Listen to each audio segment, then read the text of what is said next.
Bueno, pues buenos días de nuevo. Muchas gracias por estar con nosotros en esta primera sesión de comunicaciones de historiografía. Y voy a alterar, con permiso de los ponentes, si no les importa, un poquito el orden, porque como algunos de ellos van a intervenir con unas imágenes o con un PowerPoint, pues si les parece, empezamos y damos las gracias al mismo tiempo por estar con nosotros a Francisco Javier Rodríguez Gutiérrez, que viene del Archivo General del Estado de Coahuila y al que pues damos muy calurosamente la bienvenida. Nos va a hacer una comunicación sobre la elección del doctor José Miguel Ramos Arizpe como diputado de la provincia de Coahuila para las Cortes Generales y Extraordinarias de 1810, una revisión historiográfica. Muchas gracias. Si quiere sentarse en esa mesa para estar más cómodo o como quiera. No, yo tengo mi escrito acá. Ajá. Nada más quisiera mostrarles alguna imagen del doctor, si me permite.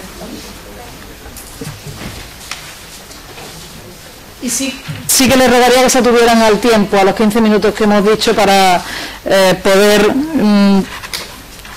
ser puntuales en cada una de las intervenciones.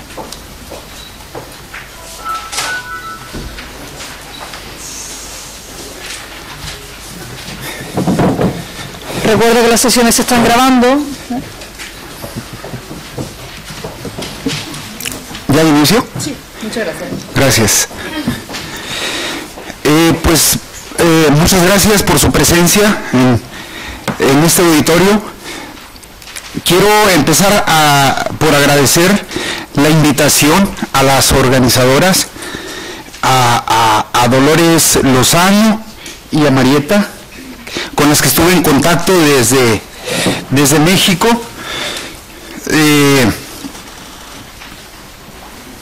Voy a tratar de hacer una revisión sintética. El doctor Jaime Rodríguez, nos planteó un panorama ahorita en su conferencia magistral, y la temática es bastante amplia, muy amplia. Yo inicié hace algunos años a estudiar a mi diputado, al doctor José Miguel Ramos Arizpe, representante de la provincia de Coahuila, una de las internas de Nueva España, y no veo cuándo pueda terminar. No veo cuándo pueda terminar. Tengo 3 textos, afortunadamente, de súbdito a ciudadano, donde rescato 10 años de permanencia acá en la península del doctor. Fue el único americano que sufrió la prisión. Prácticamente 2 años en la Real Cárcel de Madrid, a partir del 10 de mayo del 14 hasta diciembre del 15, donde se le siguen 2 causas de Estado, una de lesa majestad por exceso en su cargo como diputado, y otra por sospecha de financiamiento de los movimientos independentistas americanos. 2 causas paralelas que lo llevan primero a la Real Cárcel de Madrid entre 14 y 15, y posteriormente es trasladado a la Cartuja de Aracristi en Valencia, donde permanece hasta principios del 20. Con la Revolución Liberal, con el inicio de lo que conocemos como el trienio liberal, es que se pone en libertad, pero es el único americano, si alguien me corrige, que sufre lo que se llama este periodo del sexenio absolutista, ¿sí? Del 14 al 20. Les digo, es una historia extraordinaria. El primero de los textos míos es de súbdito a ciudadano, y rescato cierta información muy poco conocida para nosotros en México, pero que tiene mucho que ver con su actividad en España. Miguel Ramos Arizpe, cuando regresa a México en a principios de 1822. Después de estar aquí desde 1810, su sola salida en el navío inglés El Implacable es de por sí de leyenda. El navío inglés El Implacable había sido confiscado en Trafalgar por la flota inglesa y se convirtió de un navío francés a un navío inglés, rebautizado con un nombre en español.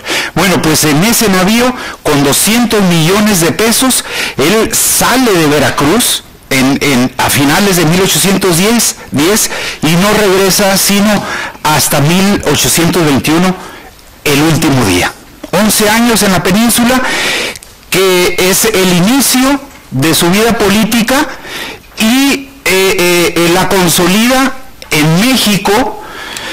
Nosotros actualmente lo conocemos como el padre de la federación. Después de los movimientos de independencia, México llegó a ser una república de carácter federal, como los Estados Unidos, pero, como nos dice el maestro, un gran estudio a profundidad pues nos deja ver que esos 11 años no fueron en vano y que tenemos muchísima influencia de su labor parlamentaria en Cádiz en las constituciones locales americanas, y es el caso de Miguel Ramos Arizpe. Igual en México, después de la independencia en el 21, con Iturbide, como bien nos mencionaba el maestro, sigue funcionando la Constitución, queda vigente mientras no haya una nueva Constitución. Bueno, don Miguel Ramos Arizpe elabora lo que se conoce como el Acta Constitutiva de la Federación, el primer documento jurídico que hace que hagamos un lado ya la Constitución de Cádiz y tengamos una Constitución propia. Y esta es la base de la posterior Constitución Política de la República Mexicana de 1824. Obra bastante fuerte de don Miguel Ramos Arizpe, quiero decir, donde interviene muchísimo en la Comisión de Constitución para su elaboración, y es la razón por la que lo conocemos como el padre de la Federación Mexicana. Entonces, toda esta actividad que él tiene, de repente queda ensombrecida por un tipo liberalismo de Estado, donde lo que tenemos son héroes de bronce, son seres incorruptibles, inamovibles, casi hieráticos, para a principios del siglo XX empezar a rescatar al ser humano. Yo creo que la institucionalización de la historia como disciplina académica universitaria, primero en los años 40, 50 del siglo XX, y la posterior apertura tecnológica, han variado dramáticamente la forma en que nos hemos acercado a estos personajes, para mi punto de vista. Hace 10 años, si no teníamos los recursos para desplazarnos a los grandes archivos, a consultar la información que necesitábamos, pues teníamos visiones muy parciales. Ahora yo puedo accesar al Congreso de los Diputados, ver la causa de Estado que se siguió a don Miguel Ramos Arizpe, ir al archivo de Guatemala y ver que ahí está la idea de la conducta política de don Miguel Ramos Arizpe desde 1810 hasta 1821, etcétera. Es decir, toda esta revolución digital y tecnológica nos ha acercado mucho a los personajes, y en cierta forma, yo digo, los hemos humanizado. Los hemos visto en sus intereses, por dónde querían ir, hacia dónde querían llevar a sus países. Entonces, este texto, además de otro que tengo que se llama Miguel Ramos Arizpe, Vida Familiar y Política, a mí me han ayudado a entender mucho cuáles son sus motivaciones principales. Es decir, él tiene intereses familiares. Él procede de familias colonizadoras del septentrión novohispano, que así lo conocemos, el norte de tierra adentro de la América española. Él procede de estas familias colonizadoras, y él tiene una idea de que yo soy de esta región, aquí tenemos nuestras propiedades, y ¿qué es lo que propugna? Pues el poder a las regiones, una descentralización del poder. Entonces, proponer todas estas posturas, su carácter liberal, le llevan a sufrir bastante por su postura ideológica, y sufre la cárcel, como les he dicho, pero saca adelante su proyecto constitucional, y lo hemos llegado a conocer a don Miguel Ramos Arizpe muy tardíamente. Les digo, todavía tenemos muchísimo por hacer. Todavía, fíjense, la gran maestra tejana de Austin, en cuyo honor la biblioteca de la Universidad de Texas en Austin lleva su nombre, y que contiene la colección sobre historia de México más extraordinaria, la colección Genaro García, de documentos antiguos o muy raros sobre la historia de México, así se llama esta colección. Todavía la doctora Benson, en 1984, fíjense, decía: pura leyenda y nada absolutamente de la historia verdadera de la acción de Ramos Arizpe ni del ayuntamiento. Lo que realmente sucedió en la elección de Ramos Arizpe como diputado a las Cortes es mucho más atrayente y revelador que la propia leyenda. Entonces, a partir de este estudio del 84, empezamos a entrar a una etapa donde son investigadores españoles, y sobre todo a partir de la historia del derecho de la Complutense de Madrid, donde Susana García León, María Laura Ruiz Millán han empezado a analizar con bastante detalle en qué consistía este poder y estas instrucciones que se dieron a los diputados a las Cortes. ¿Qué elementos tenían del antiguo pactismo? ¿Qué elementos tienen de modernidad? Pues todavía no lo vemos, pero en la memoria presentada a las Cortes, al Pleno de las Cortes, el 7 de noviembre del 11, perdón, ya vemos elementos de la nación moderna que están pensando los diputados y que están pensando las Cortes. Y si bien era difícil tomar la representación de una provincia, él de hecho no trae su poder y sus instrucciones, y la Comisión de Constitución le bloquea un poco el acceso al Pleno.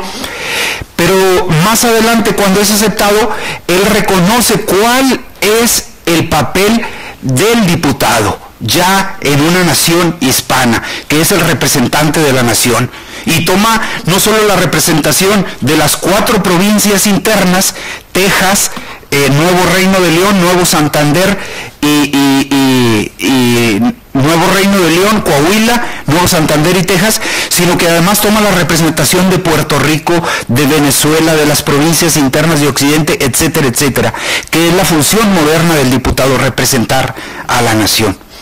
Les digo, la historia es riquísima. Yo he recorrido 10,000 kilómetros para hablar 10 minutos, y es una lástima que no podamos platicar un poco más de esta tan intensa vida que ahora estamos rescatando, y que nuevos historiadores españoles nos están ayudando a entender un poco más, y que tenga un poco más de significado lo que estamos estudiando y escribiendo sobre ellos. Muchas gracias.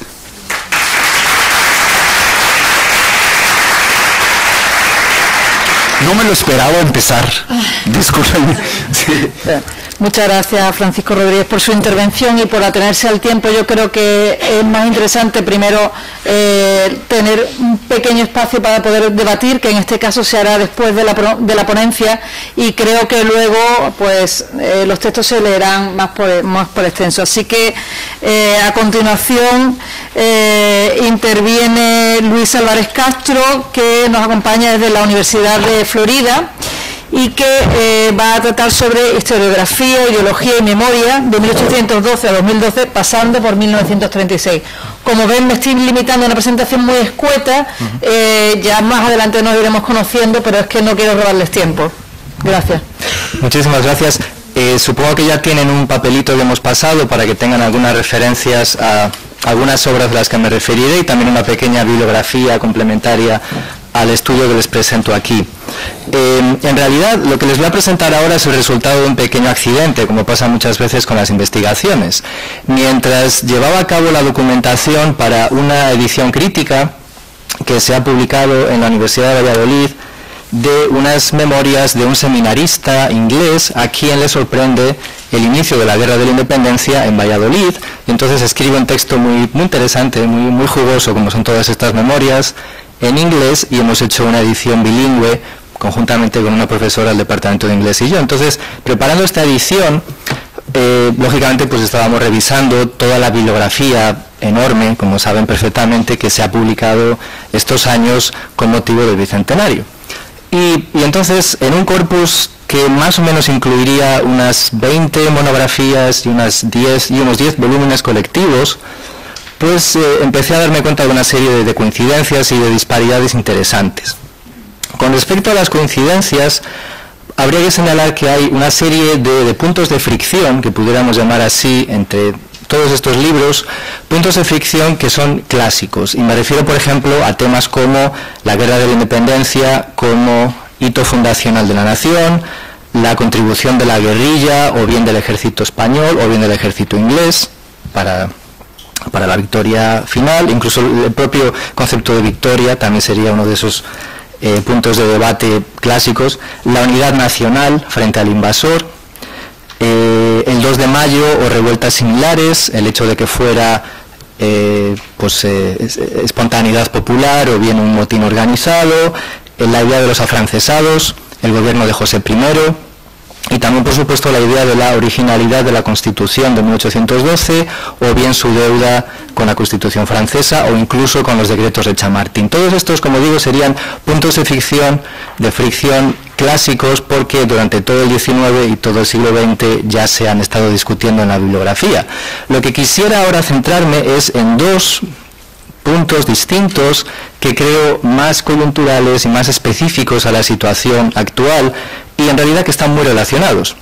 Entonces lo que he hecho es, en la hoja que les han repartido, tienen unas poquísimas citas, claro, para simplemente con una pequeña muestra estos dos temas, y luego al fondo la bibliografía más básica donde se podrían encontrar. Me estoy refiriendo a dos aspectos, como digo, muy relacionados. El primero es la idea del revisionismo histórico. Es decir, en todas estas obras, prácticamente en todas las que se han publicado en los últimos 5 años, vamos a decir, existe esta idea de que hay que reescribir la historia de la Guerra de la Independencia, que por un motivo u otro lo que hay es una serie de manipulaciones o deformaciones, etcétera, etcétera, y que entonces hay que volver a reescribirlo. Y claro, esta idea del revisionismo ya es patente en algunos de los títulos. Entonces, si miran el lado de la bibliografía, por ejemplo, en los libros de Aguilar Merlo aparece la idea de rectificación, rectificar la historia, o en el libro de García Cárcel, más conocido, la idea de mitos de la Guerra de la Independencia, en el libro de Torres, de una manera muy dramática, está la idea de 1808-1814 como la primera guerra civil española, lo cual es otra manera también de reescribirlo, o en un libro que acabo de conocer ayer, mientras visitaba librerías aquí en Cádiz, de Pastor Rosado, en el que también se refiere a esa idea de reescribir, concretamente se refiere a la Constitución, el constitucionalismo, el liberalismo. En cualquier caso, ya en el propio título de muchos de estos libros aparece la idea, pero en el texto en sí, prácticamente en todos, está. En las citas que tienen ustedes, por ejemplo, la primera se refiere a este libro de Cuenca Toribio. Se hace referencia a una rechazable ceremonia de confusión intelectual. Habla de ciertos cenáculos de gran proyección mediática en los que se está desmedulando la Guerra de la Independencia de sus señas de identidad más características.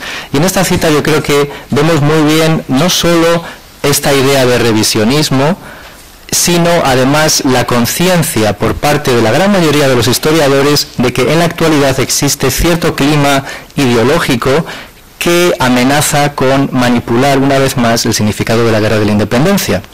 Y esto nos pondría en conexión con el segundo de los temas, por eso digo que están en rigor muy conectados, y es la idea de revisar la Guerra de la Independencia y todo lo que contiene, por supuesto también todo el proceso constitucionalista, desde la perspectiva de el clima de polémica ideológica relativo a la recuperación de la memoria histórica de la Guerra Civil. Eso es lo que explicaría un poco el título de mi presentación, de 1808 a 2008, perdón, de 1812 a 2012, pasando por 1936. Es decir, en muchos de estos libros, casi como si se tratara de palimpsestos, lo que estamos leyendo son debates que en rigor están hablando o se están refiriendo a posturas ideológicas que tienen más que ver con la Guerra Civil que con la Guerra de la Independencia. El libro que quizás pone más de manifiesto esto es el libro de Torres, cuyo título, como ya les decía, es explícitamente España contra España, claves y horrores de la Primera Guerra Civil. Y a lo mejor uno se está un poco despistado, no sabe a qué se está refiriendo, pero el título, si recuerdo bien, es una imagen de Goya, entonces ya claramente se establece la conexión. Y esa lectura que él hace de una manera pues bastante polemizante, bastante ahistórica en realidad, se le ha criticado mucho este libro, que en rigor no es un libro de historia, pero en cualquier caso a mí me interesa como un síntoma cultural. Esa postura que digo en este libro aparece muy evidentemente, de forma más velada aparece en muchos otros. Por supuesto no digo que esto suceda en toda la bibliografía del Bicentenario, pero sí en una parte bastante importante. Esta idea del revisionismo, por otro lado, esconde una paradoja muy interesante, y les voy a leer una cita del libro de Álvarez Junco, Mater Dolorosa, que aunque está publicado años antes del contexto del Bicentenario, pues tiene una parte importante dedicada a la historia de la Guerra de la Independencia. Dice Álvarez Junco en el prólogo, cito, me hago pocas ilusiones, en general, sobre el interés que la mayoría del público tiene por conocer la verdad sobre el pasado. Quienes recurren a la historia no suelen estar motivados por el mero espíritu científico, sino por el deseo de utilizar lo que están leyendo, de sacarle una rentabilidad inmediata.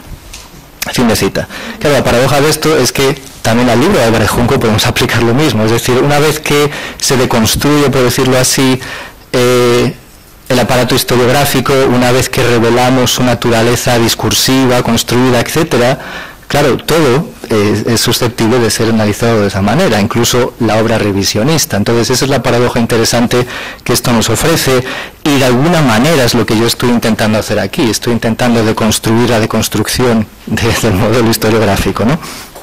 Bueno, con respecto al segundo de los temas, que entonces sería casi lo mismo, es una cara de la misma moneda, esta idea de leer o releer la Guerra de la Independencia como la Primera Guerra Civil Española. Esto, claro, también es muy antiguo. Entonces, lo que quiero explicar es que no estoy hablando aquí de la interpretación de la Guerra de la Independencia como una guerra civil más. Esto se ha hecho ya desde todo el siglo XIX.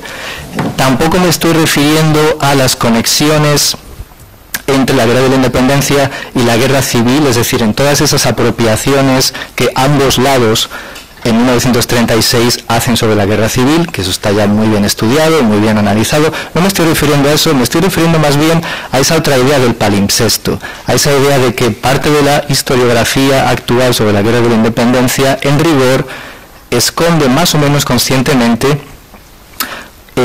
debates o relecturas que tienen más que ver con la transición española que con el siglo XIX. Eso es a lo que me estaría refiriendo.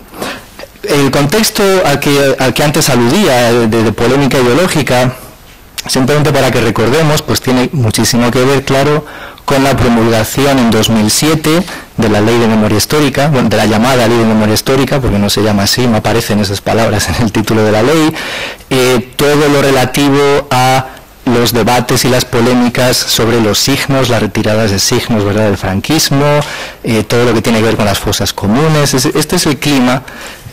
Incluso podríamos añadir el procesamiento del juez Garzón. Es decir, si ponemos todo esto en perspectiva, ese es el contexto en el que estos historiadores han estado reescribiendo la guerra de la independencia. Desde luego han sido influidos, afectados por todo ello, a veces de manera, como digo, más o menos inconsciente, y a veces de manera deliberada. Sus propuestas, sus contribuciones sobre la guerra de la independencia, en rigor, forman parte de ese mismo clima. Es decir, de alguna forma están contribuyendo más aún a ese debate actual que, como decía, tiene más que ver con la transición que con el siglo XIX. Bueno, con respecto a las citas que les entresaqué aquí, simplemente para que tuvieran unos pequeños ejemplos. La primera, de un libro de Martínez Laínez, me interesa, igual que la primera que leí antes, por lo mucho que se puede sacar. Dice: a Napoleón ni siquiera se le ocurre sugerir que la guerra de España fuera una especie de guerra civil, como algunos comentarios de los nuevos afrancesados apuntan ahora. Entonces, eso es muy interesante, ¿no? Esos nuevos afrancesados. Y como les digo, en muchos de estos libros, el vocabulario, cuando se está hablando de liberales, de afrancesados, están hablando de hoy, están hablando de 2008 o de 2012, y entonces luego uno toma ese libro de Torres y él mismo, que aunque ya decía antes que ha sido bastante criticado, porque Torres no es historiador, para empezar, pero bueno, al margen de todo eso, él mismo se define como un godoísta afrancesado, es decir, está casi retomando. Entonces, algunos de estos historiadores se declaran herederos ideológicos de cierto sector español durante la Guerra de la Independencia, pero al mismo tiempo, y es lo más importante, se declaran también herederos de cierto sector social español durante la Guerra Civil. Y se establecen conexiones muy interesantes cuando empezamos a hablar en términos de vencedores o de perdidos, o de perdedores, perdón.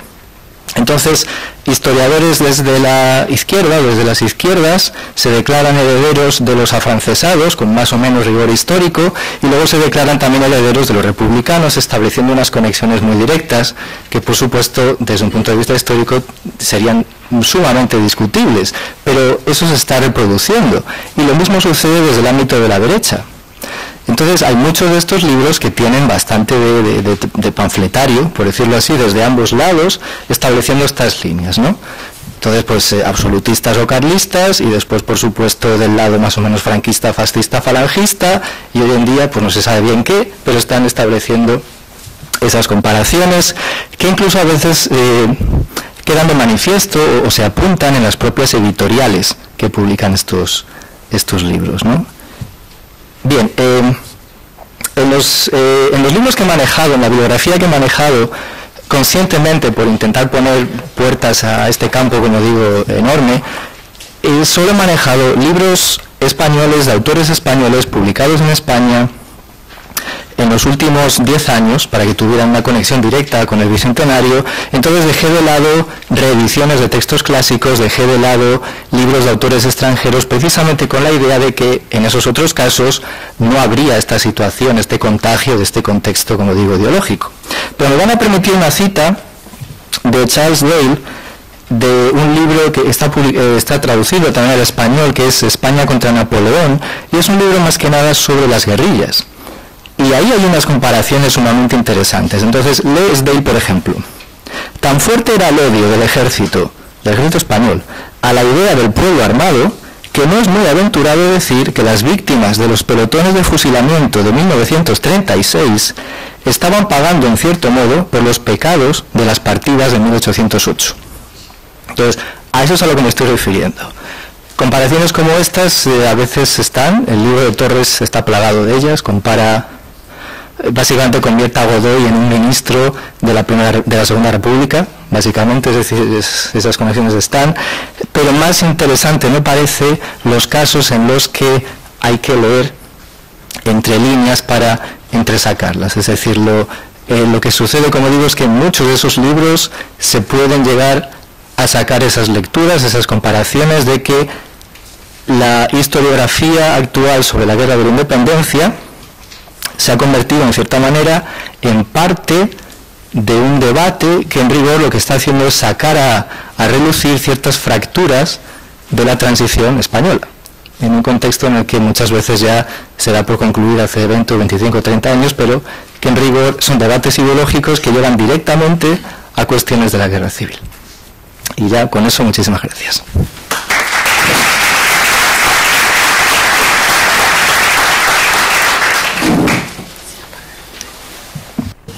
Bueno, pues muchas gracias nuevamente por ajustarse al tiempo y por plantear, bueno, cuestiones que seguro que van a salir una y otra vez, porque el tiempo es corto, pero creo que así debatiremos más. Y le doy la palabra a continuación a Jaime Aragón, doctor en Historia, que está vinculado también a la universidad, que nos va a hablar sobre 200 años de bibliografía para un bicentenario.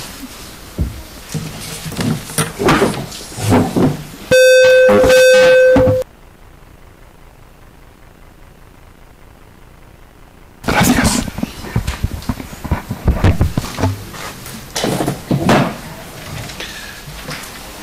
Buenos días.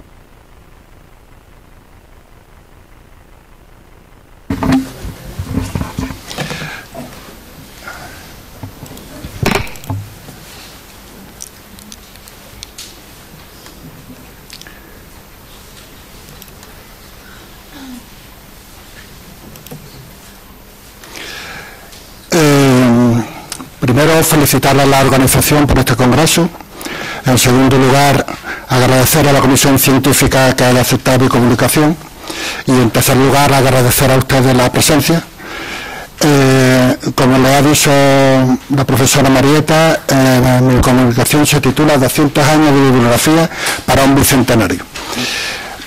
Cuando leí el programa se me ocurrió esta comunicación porque ya hacía tiempo había leído en la revista Gades número 16, que se editó con motivo del 175 aniversario de la Constitución, y a mí me pareció que fue premonitorio de este congreso, porque el profesor Alberto Ramos ya escribió un artículo hablando sobre el Cádiz de las Cortes de Ramón Solís. Hacía un análisis exhaustivo de la obra de Ramón Solís. El Cádiz de las Cortes fue resultado de su tesis doctoral, que presidió precisamente don Manuel Fraga Iribarne, y que se llevó el premio Fantes Rax. Escribió la tesis o hizo la tesis con motivo de los datos acumulados para escribir la novela Un siglo llama a la puerta. Fue un poquito al revés, no escribió la novela después, sino que acumula datos para escribir la novela y luego hace la tesis doctoral. El libro de Ramón Solís, El Cádiz de las Cortes, tiene como novedad el que fue una forma novedosa de escribir historia. Él se adentró, tuvo la valentía de adentrarse en lo que luego se llamó la historia de las mentalidades. Escribió la vida de la sociedad normal y corriente en una época de conflicto en este caso pues bélico y conflicto incluso político. Luego algunos historiadores yo entre ellos, hemos seguido esa línea trazada por el propio Ramón Solís. Como es natural, ni en una comunicación puedo hablar de todo lo que quiero por el límite de páginas que se imponen en un trabajo de este tipo, ni en una charla de 15 minutos pues tampoco, pero sí voy a intentar exponerles a ustedes la idea de la comunicación. He dividido el trabajo bibliográfico que se genera de la Guerra de la Independencia en 4 apartados. El primero de ellos es la bibliografía de carácter general. Y voy a aclarar también otra cosa. Sería imposible tratar todos los textos que se han escrito al respecto, y no digamos si además entramos en los textos americanos. Quiere decir eso que yo me he limitado a hablar prácticamente o casi exclusivamente de los libros que yo dispongo en mi propia biblioteca. Además, quienes me conocen saben que soy pájaro solitario y que me gusta trabajar un poquito a mi aire en las noches que uno está desvelado. Bien, de bibliografía de carácter general podríamos citar a Muñoz Maldonado, cuya historia de la Guerra de la Independencia no es muy a tener en cuenta debido a que era un hombre ministro de Fernando VII y por lo tanto a mi rey que no me lo toquen. Lógicamente la Guerra de la Independencia sin criticar o juzgar a Fernando VII, es imposible hacerla de una forma neutral.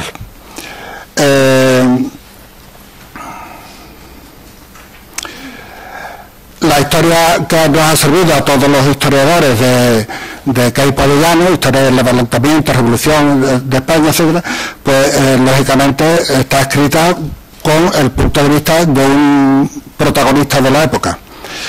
La historia general de España de Juan de Mariana, que dedica 2 amplios capítulos a la Guerra de la Independencia.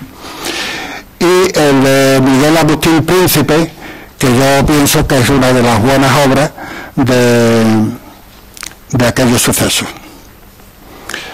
También no me resisto a mencionar los capítulos correspondientes del primer episodio, de los episodios nacionales, la primera serie de Pérez Galdós. Pérez Galdós era, aunque escribió una novela, pero era una novela totalmente documentada, por lo tanto todos los historiadores la hemos tenido en cuenta. Luego, el segundo apartado estaría dedicado a lo que es la guerra propiamente dicha. Y he obviado, lógicamente, a todas las batallas, libros de batallas en particular, sino aquellos libros de la guerra que hablan de la guerra con un carácter un poquito más general. El primero de ellos, Félix Enciso de Castrillón, que escribe un diario de lo que acontece en Cádiz desde el primer día que los franceses llegan ahí enfrente al puerto de Santa María. Desde el primer día está escribiendo día a día lo que está aconteciendo, tanto los obuses que se tiran desde Puntales hacia allá, los cañonazos que se tiran de allá para acá y los aconteceres políticos. O sea, un libro absolutamente vivido en la época. Álvaro Flores Estrada, prolífico escritor que escribe muchos libros, pero tiene uno llamado Introducción para la historia de la Revolución de España. Cangas Argüelles, que hace una crítica de los libros y comentarios de autores ingleses. Para los ingleses, los españoles no teníamos gran valor militarmente, sobre todo. Y entonces Cangas Argüelles hace una respuesta a esa visión crítica inglesa. El libro de Adolfo de Castro es absolutamente extraordinario, sobre todo para tener en cuenta lo acontecido en Cádiz, casi antecedentes del de Ramón Solís, y Gómez de Artese, que escribe una magna obra de 14 tomos sobre la Guerra de la Independencia. Enrique Rodríguez Solís, que escribe Los guerrilleros de 1808, es un libro que tiene también una proyección, un intento de carácter social de la guerra. Federico Obanos Alcalá del Olmo escribe sobre la Marina en el bloqueo de la isla de León. Y Manuel Quintero de Tauri era un gaditano, profesor de náutica, creo recordar, y perteneciente a la Academia Hispanoamericana, que escribe El éxito de Cádiz por las tropas de Napoleón. Juan Priego, padre, porque luego lo continúa el hijo, escribe también una magna obra muy grande sobre la Guerra de la Independencia. Empezó con un librito pequeñito, algo parecido a lo que le pasó a Solís. Escribe un libro sobre la Guerra de la Independencia realmente pequeñito, que luego se traduce, cuando va entrando en detalle, en unos 16, 17 tomos. Él no lo termina por imposibilidad de edad, y la continúa el hijo desde el mismo Instituto de Estudios de Historia y Cultura Militar. Continúa Ainés, el profesor Ainés, con un librito pequeño pero muy sabroso sobre la Guerra de la Independencia de España. Y el Cádiz de las Cortes de Ramón Solís, que hace, con los datos acumulados tanto para la novela como para la tesis, un libro ya que abarca toda la Guerra de la Independencia española. Lo edita la editorial Noguer, que yo tuve la suerte de encontrar en una feria del libro usado en Madrid. Ya de factura más reciente, pues tenemos la úlcera española, algunos ya han sido citados por mi predecesor, la úlcera española, la Guerra de la Independencia de Dufour, la de Cristina del Moral, la de Sarez Dail también, muchos otros que no voy a agotar por falta de tiempo, no voy a citarlos todos, pero que aquí podéis ver una muestra de algunos de ellos. No me gustaría dejar de citar los libros escritos sobre guerrilla, uno de Antonio Moliner Prada, interesante sobre la guerrilla española, pero a mi juicio el más interesante probablemente el de Guerrilla, contraguerrilla y delincuencia de la Andalucía napoleónica. Este libro lo escribió un amigo mío, Francisco Luis Díaz Torrejón, que nació la idea con motivo de las discusiones que tenía con Sarres Bail, que defendía, el inglés, defendía la idea de que en Andalucía no había habido guerrillas. Y hemos estado algunos amigos asistiendo en cenas y en reuniones en la discusión entre Bail y Díaz Torrejón, absolutamente fabulosas, de las que dan gusto de estar, aunque fuera reuniones de 4 o 5 horas. El resultado fueron 3 tomos inmensos, hablando de la guerrilla pormenorizada en ciudad por ciudad y provincia por provincia de toda Andalucía. Sobre la política, infinidad de libros. Martínez Marina, Álvaro Flores Estrada, Juan Sempere Guarino, Agustín de Argüelles, Canga Argüelles, Francisco Martínez Marina otra vez con Teoría de las Cortes, que es un libro que está de texto básico en las facultades de Derecho, Flores Estrada otra vez en Defensa de las Cortes, Agustín de Argüelles con su examen histórico de la reforma constitucional, Joaquín Lorenzo Villanueva, Carlos Mars, un libro muy interesante donde hace unas comparaciones sobre las revoluciones españolas, Manuel Colmeiro, Paula Madrazo, Lorenzo Villanueva como viaja a las Cortes, Rafael Comenge, libro que también he tenido la suerte de encontrar, Antología de las Cortes de Cádiz, por encargo de las Cortes, Rafael Salillas, El Cádiz de las Cortes de Ramón Solís, que entraría también aquí, Manuel Martínez Sospedra, Manuel Morán, etcétera. Y en la década, últimamente se va a publicar varios libros como Fernando Durán, Quintana, Julio Montero, Juan Torrejón, Miguel Artola, la Constitución de 1812, pero me voy a referir muy especialmente al libro que mi antecesor ha hecho referencia de Jaime Rosado Pastor, que fue el presentador, muy amigo mío, presentador de uno de mis libros, y que ha escrito el libro citado, que es La libertad acaparada. Ese libro tiene, a mi juicio, probablemente los libros últimos escritos sobre la Constitución, tiene a mi juicio la virtud de que es quizás el más crítico sobre la Constitución de 1812, porque solemos escuchar todas las bondades de la Constitución de 1812, pero rara vez las críticas que hay que hacerle a la Constitución de 1812, la cual tuvo, y los americanos creo que lo saben mejor que nosotros, muchísimas carencias.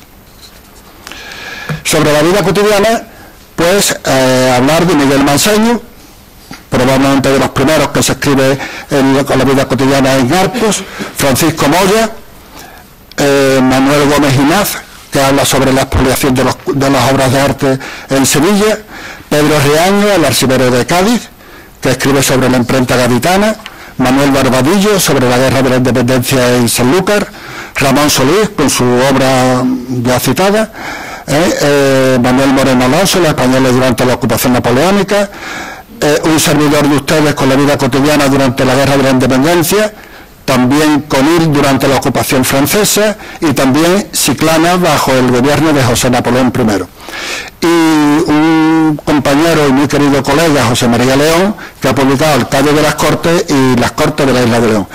Y solamente citar, ya por último, la cantidad de libros, la cantidad de comentarios, que no solamente en esta pequeña charla no puedo citar con mucho dolor de mi corazón, aquí tenéis algunos, sino lo que en la propia comunicación también voy a tener que dejar de lado por la falta de espacio, pero que todos ellos merecen un comentario, o al menos, por muy pequeño que sea, porque toda la bibliografía aporta siempre algo novedoso, un punto de vista nuevo y una visión que podemos siempre tener en cuenta para posteriores investigaciones. Gracias.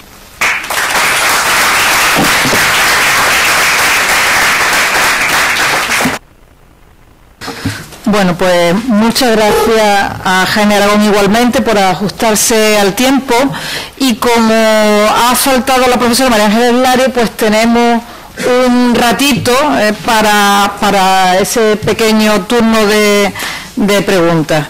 Así que yo creo que ahora es el momento en que la curiosidad, el interés o la necesidad de criticar y de disentir pueden ponerse de manifiesto. Sí, profesor.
Sí, llego, sí.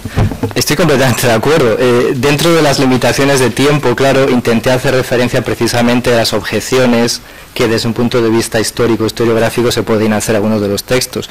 Lo que también quiero decir, que quizás tampoco he podido explicar por falta de tiempo, es que en rigor yo tampoco pretendo aquí hacer un estudio histórico, sino un estudio cultural. Entonces, lo que he tenido en mente es no tanto quizás una homogeneidad o una ortodoxia desde un punto de vista académico de lo que es la historia, sino qué es lo que la gente puede leer y qué tipo de productos culturales están desarrollando ahora. Entonces, estando perfectamente de acuerdo en esas diferencias y que desde un punto de vista académico, lógicamente, es cierto que aquí hay un cajón desastre en esa lista que yo les presentaba, de nuevo un poco la intención era hacer ese estudio, como digo, más cultural, más culturalista, que no algo concretamente histórico, precisamente porque lo que pretendía hacer era, como creo que sí que aludí, esa especie de deconstrucción de ciertas cosas. Y dicho todo eso, lo curioso es que también en los libros de ortodoxia histórica se pueden ver algunas de esas características que yo indicaba. Entonces, precisamente para poder hacer ese contraste, me parecía útil hablar de esos textos donde de una manera obvia y, como decía, panfletaria, usando esa palabra, aparecen ciertas cosas que luego también aparecen un poco soterráneas quizás en otros libros. Entonces, es una forma de amplificar por contraste lo que sucede. También creo que he dicho que, por supuesto, no se aplica a toda ni a la mayoría de la bibliografía, de la historiografía del Bicentenario, pero sí a una parte que me parece importante. Entonces, no sé si, obviamente pido en ese sentido disculpas de no haber quizás expresado bien cuál es el marco del estudio, pero sí que está, de la misma manera, aquí no he hecho ninguna mención, pero es cierto, en ese corpus de narrativa histórica, del cual también hay un volumen ahora tremendo, ¿no? Y a veces es muy interesante porque es difícil distinguir. Cuando uno va a una librería, a veces es incluso difícil distinguir porque están juntos, desde un punto de vista, si queréis, paratextual o semiótico, uno ve las portadas y no se sabe si eso es una novela o un libro de historia hasta que uno lee la parte de atrás. Eso también es interesante, porque saliendo quizás un poquito del recinto universitario, a lo mejor hay más público para ciertas obras que no para los textos canónicos o más formales, y me parece interesante ver desde ese punto de vista culturalista qué está recibiendo a lo mejor el público, qué tipo de mensajes, es decir, es algo un poco más general, pero completamente de acuerdo que hay que hacer distinciones también a la hora de presentarlo. Habría que añadir que quizá un poco el comité científico ha sido el que ha encajado las comunicaciones en un ámbito o en otro, teniendo en cuenta que la tradición de estos 8 congresos, aparte de ser internacional, pues es interdisciplinaria. En ese sentido, bueno, yo como provengo de la historia de la literatura, aunque es cierto que hay una historiografía que se hace desde el campo, desde el punto de vista claramente histórico, para los historiadores de la literatura todos son textos, evidentemente, que se insertan dentro de una disciplina o de otra. Pero en cualquier caso, bueno, pues a nosotros los literatos, por decirlo así, nos enriquece el diálogo entre texto histórico y ficción, y creo que en ese sentido pues encaja. Me ha faltado reconocer ese pecado, que yo soy filólogo, no soy historiador. Como también he sido aludido, quiero responder muy brevemente, por supuesto. En el programa hay 4 apartados y uno de los apartados, el primero, concretamente pide que se hable sobre la bibliografía. Entonces lo único que hemos hecho ha sido adaptarnos a los apartados del Congreso. ¿Podría haber hecho otra comunicación dedicada a otra cosa? Pues sí, seguramente también. Pero también es cierto que es bueno saber, no solamente los futuros historiadores, sino los que ya somos viejos historiadores, saber que no solamente tenemos fuentes en los documentos, sino que también los tenemos en los libros. Y los libros hay que leerlos todos, y usted lo sabe igual que yo, para luego tomar uno la propia conclusión y la propia decisión. El libro de Pastor Rosado, como digo, es muy crítico con la Constitución de Cádiz, y hay otros que son solo alabanzas. Cualquiera que lea uno, pues no sabe realmente a qué atenerse. Si se leen los dos o todos los que hay sobre la Constitución, pues yo creo que sale muy enriquecido. De todas formas, le diré que en mis textos, en mis libros, el 90% de las notas a pie de página son de documentos originales. Gracias. Sí.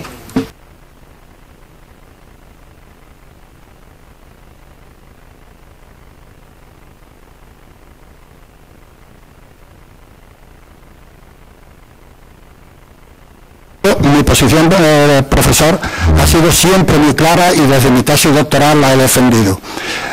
Yo creo que ocurrieron 2 cosas diferentes que casualmente coincidieron en el tiempo y casi en el espacio. Pero la revolución se estaba viendo venir, y la guerra pues fue una provocación. Que las 2 cosas suceden a principios del siglo XIX, pues ahí la tenemos. Que la guerra se produce en toda España, y con una especial énfasis por la diferenciación en lo que son, llamamos, las islas gaditanas, la isla de León y Cádiz, pues también es un hecho evidente. ¿Qué hubiera pasado si Napoleón no invade España? Pues en historia, usted sabe, igual que yo y todos los aquí presentes, nunca se puede decir qué hubiera pasado si no hubiera pasado lo que pasó, porque no seríamos historiadores, que contamos solo lo que pasó. Pero si Napoleón no invade España, Fernando VII no se hubiera ido a Francia, la Junta y luego la Regencia no hubieran estado en Cádiz, y seguramente pues no se hubieran reunido las Cortes, a menos las Cortes tal como se reunieron, sino las Cortes que Fernando VII tenía previsto reunir, que eran exclusivamente para pedir dinero, como siempre. O sea, que las Cortes, con una idea legislativa y con una idea de modernidad y con una idea de cambiar España, pues probablemente en aquella época no se hubiera reunido, sino probablemente mucho después. Esa es mi opinión.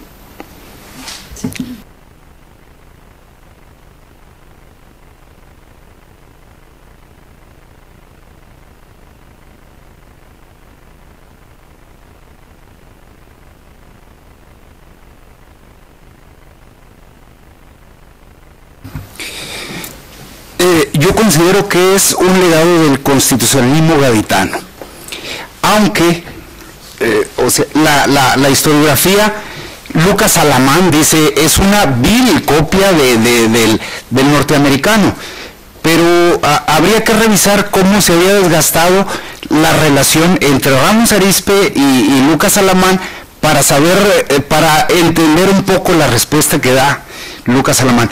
Yo creo que no en vano,